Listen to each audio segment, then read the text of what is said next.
huxwrx HXQD titanium.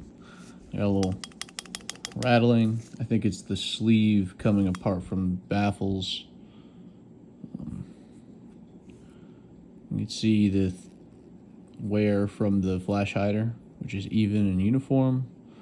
First baffles are eroded like we'd expect, just a little bit, but what you don't expect is the dead air sound, and then this is kind of what came out of it.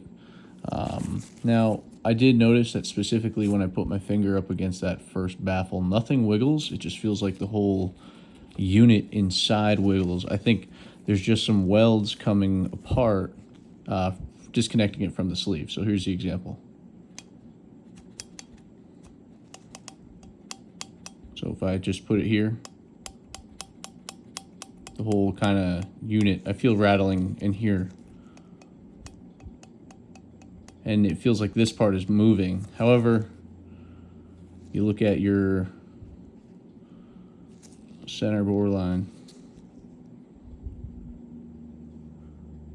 you can see the kind of prong wear, but on the front end, there's nothing. It's a perfect circle.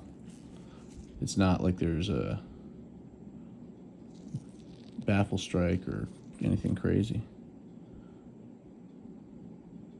Maybe there is, I don't know. It doesn't look like it. But that's what's concerning, is it just feels like the sleeve's coming apart. But I don't know, let me know what you think.